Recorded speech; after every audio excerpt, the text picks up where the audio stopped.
Okay, we're into September, I come in late August, early September '95 into hospital. This would be another horrible experience. Um, I was over in the enclosed ward, so I still had my chronic insomnia. So, one night I said, I better get up to tell the nurse, that I'm asleep. And this is where you're beginning to realise it doesn't make one.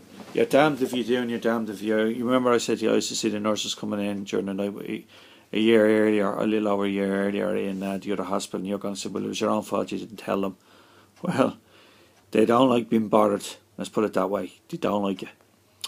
Here's a perfect example. So I said, I better get up and tell you now that I'm awake and to mention. So I got up, in my pajamas. I said, I can't sleep.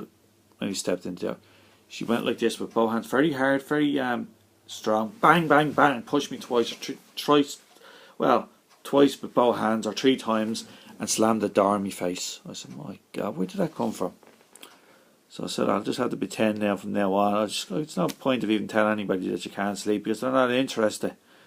I mean, you're in the wrong hospital to begin with. You should be in a hospital where specialised in sleep problems, but there's none in Ireland that does that. So there's no monitoring of it. So you just have to stay there lying in the bed. As I said, you're damned if you do, and you're damned if you don't. If you don't say anything, they don't do anything. But if you do say anything, they don't do anything anyway. You just get abused from them. So I got physically. Now, imagine if I had done that to one of the nursing staff. I would have been reported to the guards. I would have been made out to be a horrible monster. And you probably say rightly so, but when it's the other way around, nothing ever happens. So eventually I got transferred from that place into another ward. I did mention it to the staff nurse they were having. There's no mention of me medical, like the incident never even occurred. So one day I went down to the Eastern Health Board head office to try and get some information. I left early that day. I thought I'd get back for tea time. It was a bit late, the staff nurse who made a complaint about the other nurse just mentioned a minute or two ago, started questioning me. He said, where were you? I said I was just out walking. Oh, yeah, weren't you? I said, okay, I went off to the Eastern Health Board, whatever. Fair enough. And then she told me she had gone through all my personal belongings. I didn't say it. I was going to say to her, you shouldn't be doing that. She had letters, a few letters that I'd written and other stuff. And then I kind of was upset and raised my voice. She was, don't you raise your voice when you're talking to me, which was probably right, but wait to hear what happens a while later. Okay, so I said I was crying. I said I'm very ill. I'm only 21. Chronic insomnia. I've lost all my hair's falling out. I've aged rapidly, and so on and so forth. And then she left it. I'm not sure what it was later that evening or the next day. The doctor in question, actually I bumped into her the previous summer when I was in the summer in '94 in the hospital that the other day. She was only there to give me 5 milligrams of Valium a year earlier. I forgot to mention her, and she was as cold as ice, and she lived up to that reputation. Someone she gave me medication or something. They were giving the same medication nearly every second person, and as if it was a cure for it. I said that's not good, and it didn't work. It did absolutely nothing. I don't know what happened. Maybe a few seconds. She took me into the room. Here she started shouting at me. Do you think you're special or something? She had a northern accent. I said no, and then I was just thinking. Remember, I was just mentioning the nurse, that staff nurse. She said to me, "Don't you raise your voice to me when you're." I didn't talk like that to her. And there you go. There's hypocrisy and double standards at its best. So she was shouting and giving me abuse again. I had been physically abused by the nurse a week or so earlier, a few days earlier, in the other ward. So that night I signed myself out. The doctor there on call said, look, you can wait in the morning. I didn't tell him the reason why. I said, I just want to go home. I just want to go home. I've had enough. So I signed me out. I think it was half 9. I just checked recently. It was 9:30 when I discharged. I got in a taxi. I told the taxi driver what had been going on there. He was shocked. I got home. I didn't have the right amount to change. I only had one. I'm not sure if I had a big nose or something like that now. Eventually, nobody in my family seemed to have any change. My dad did, my ma did. Nobody had any change. Eventually, I don't know why, I must have got changed something. Give it to him, give him probably a tip or something, whatever. And I didn't tell exactly everything that happened. So I went up to my GP maybe a few days or a week later. He gave me a drug called anafranol. Now I thought, it's going to be a load of rubbish.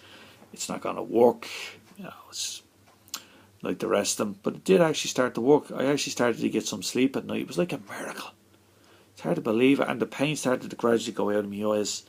But I didn't realise at the time it was actually putting on quite a lot of weight. I only weighed at this time, I only weighed about 9.5 stone. I was a very slim build. But I went on that drug in late September, must have been, or maybe a bit later. And within a month, I worked it over. I was putting well over a stone, stone a month on average. So from 9.5 stone, I ended up being around 15.5, or eventually 16.5 stone. That's a 7 stone increase. Well, actually changing my diet and doing the same exercise. But I had no idea of this at the time. I was still stupid. I didn't know. Actually, one day I was out walking, and one of the lads who I knew from school, who had been in the hospital, as I mentioned before, says, "You put on a lot of weight recently." I said, "Really?" Yeah, I had noticed because, yeah, what are you up to? He was making jokes about it. Obviously, he said, "You must be eating a lot or junk." I said, "No, I'm not. I didn't cop onto it. I think I didn't cop onto it. That it's actually the side effects of the anafranol." But I was getting some sleep, and the pain was gone out of my eyes and the rest of my body, so it was worth it to me anyway. But then, of course, I was depressed because I'd put on so much weight. So, for the first time, my health began to improve a little bit by day, and all the bad things that happened in the past, they had happened, but there was nothing I could do about it. Terrible experiences. I just had to learn to live with it. You couldn't complain to anyone. There was nobody to complain to. Complain to them, they don't even bother looking into it. You're wasting your time. So, the only problem was I was putting on a lot of weight, but my hair was still falling out, of course, and my scalp was still itchy, but I was getting a bit of sleep, and the pain was gradually. So this is like a miracle. It was like a miracle. And actually, I seen him probably a month later or 4 weeks later. He said, "You rose like a phoenix out of ashes," and he was correct. So for those, say how long it was, July to August, for nearly 6 years and 3 months, I'd gone night and day without a wink of sleep.